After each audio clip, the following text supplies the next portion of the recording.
So can this mini PC really outperform this desktop gaming PC? Well, Beelink seems to think so, and I'm here to see if that's true. Let me start this off by saying that I really didn't want to test another mini PC, as the sheer amount of these things that are available is staggering, and once you started testing a few of them, they all just turn into the exact same gaming PC. And there's one thing that is for sure with pretty much all of them, is that when you go to try and launch a game on them, the gameplay that you get is usually pretty bad, if it is playable at all. But Beelink says that they have solved that whole problem with the addition of a mini PC docking station. Now, before I get into the docking station, which is by far the coolest part of this video, we do need to talk about the computer that we are going to be attaching to the docking station, because while graphics cards are fantastic and so much fun to talk about, they are not the only thing that makes up a strong gaming PC. So the PC that we're going to be using today is called the GTI12 by Beelink. This thing has an i9-12900H CPU in it, and for anybody who doesn't know,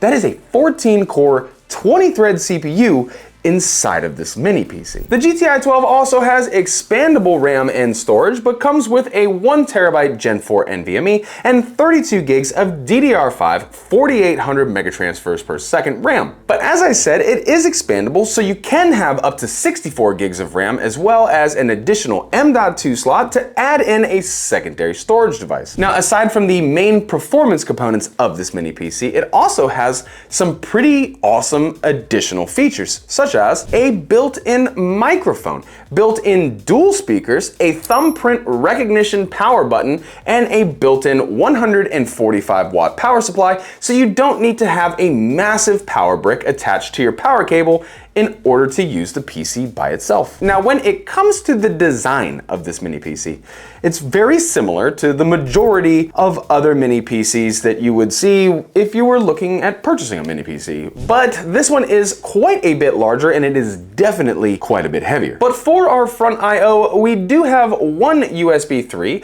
a SD card slot, a USB 3, a audio jack, and a power button. And for the back, we have your power connection, another USB-C, a second audio jack, a HDMI DisplayPort input, two 2.5 gig LAN ports, and 4 additional USB 3 ports. And something fun to know is that on the front here, these 4 holes that you see are actually your microphone array. So they really weren't playing around when they were engineering this thing. So the GTI12 by itself is not going to be the strongest gaming PC, because you are going to be relying on Intel's Iris Xe integrated graphics. And the last time that I tried to game on that, the experience was not so great. But now that I can add a dedicated graphics card to what is already a pretty powerful mini PC, could this in fact be a better option for gaming PCs rather than the traditional gaming desktop? Now, for today's challenger, we're going to be using the all AliExpress build that we put together last week. Now, that build is a Ryzen 5 7500F CPU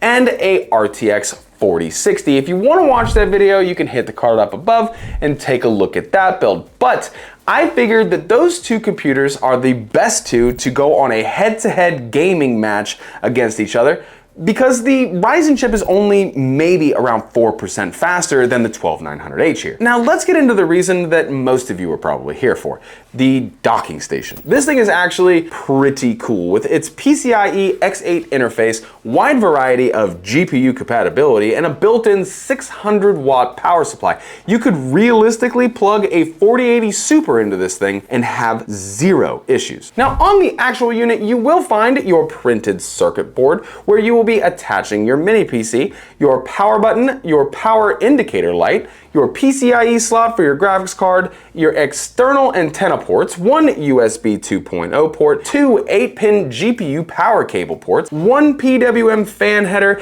and your power input. Now, they do give you two 8-pin power cables for your GPU, as well as antennas for your Wi-Fi and brackets so that you can secure your GPU and mini PC to the docking station to keep everything everything's safe. So to set this whole thing up, it's pretty easy. You are going to flip the mini PC over, remove the rubber slot cover, and then slowly slide the mini PC into the docking station, making sure to push the PC all the way back until it is flush with the docking station. Then go ahead and add in whatever graphics card you will be using into your PCIe slot, making sure to push the card all the way down until the locking clip snaps forward. Then go ahead and plug in your 8-pin power, the docking station power, and the HDMI or DisplayPort cable for your graphics card. Make sure the docking station is turned on and then hit the power button on the mini PC. Now, if you put it together correctly, you should get an image from your system, and then you can go ahead and download whatever graphics drivers you need for your graphics card, and then just go ahead and jump right into your favorite games. It's definitely easier to put this thing together than it is to build a whole custom gaming PC, but does that really mean that this thing will outperform a desktop gaming PC? Well, to test that out, I used the exact same 4060 graphics card in the mini PC build as well as the desktop build, and I tested 4 different games. The results were pretty interesting. In God of War with DLSS turned on and set to quality, and the graphics preset set to ultra, our green PC was averaging 73 FPS, while our mini PC was only averaging 71 FPS. Now, I actually ran this a few times because, spoiler alert, this is actually the only game where the desktop system outperformed the mini PC. I believe that this is just one of those rare instances where a particular game runs better on AMD than Intel, because when I loaded up Battlefield 2042 with DLSS set to quality, ray tracing turned on, and a ultra preset, our green desktop earned an average of 89 FPS, while our mini PC with the exact same settings was able to achieve an average of 104 FPS, giving the mini PC a 15 FPS performance increase over its foe. Heading back into another very intense game, I tested Hogwarts Legacy, again with DLSS turned on and set to quality, as well as setting the preset to ultra and turning ray tracing on, but setting it down to low. The green PC was getting an average of 66 FPS, while our mini boy here was able to capture an average of 72 FPS, meaning that the mini PC was able to get 6 more FPS than the desktop. And that's nothing too crazy, but I mean, it is a performance increase. And for our last test, I jumped into Black Ops 6 with DLSS on and set to quality, as well as having frame gen on and the graphics set to extreme.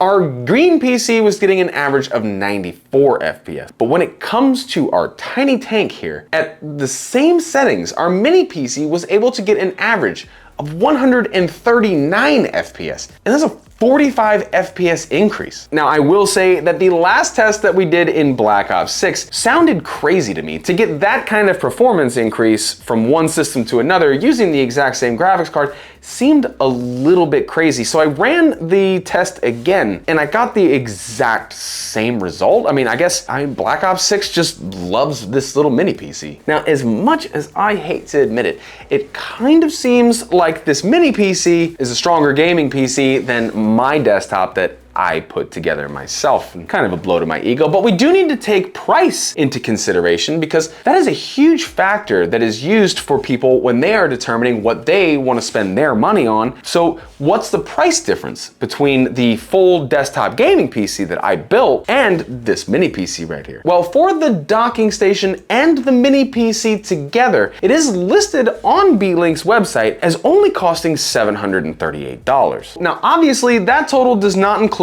the graphics card that we used in our testing. So we do need to factor in $284, which is what I paid for the 4060 graphics card that we used in our testing. And when you add those together, we get a grand total of $1,022 for this entire setup. Now, for our desktop PC, I did pay $844 to put that system together, but you do have to remember that everything inside of that build was purchased on AliExpress for a pretty cheap price. So to find an AM5 build for $844 is not something that you see every day. But you also have to take into account that with a desktop PC like our green system, you're really just getting a PC. You're not getting a microphone, speakers, speakers, fingerprint identification, USB-C, plus the ability to remove the PC and transport it if you wanted to take the PC with you somewhere. I myself personally would not want to take a PC docking station with me everywhere, but you can remove the PC if you needed to take your computer and your files with you somewhere,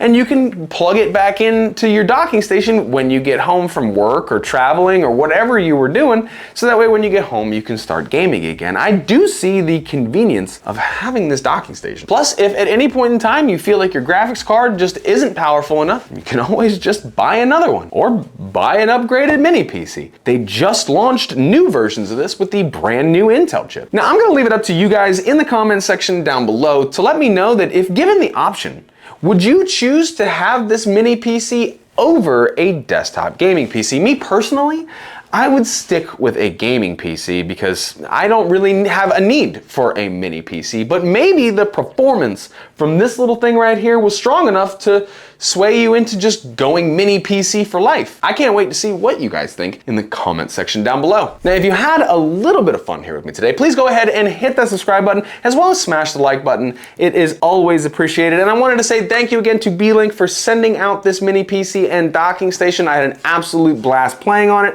I actually used it as my personal system for about 2 weeks when I was in between personal builds, and I really enjoyed using this thing. And I did want to also say that no matter where you are in the world, I hope that you are having the most fantastic day.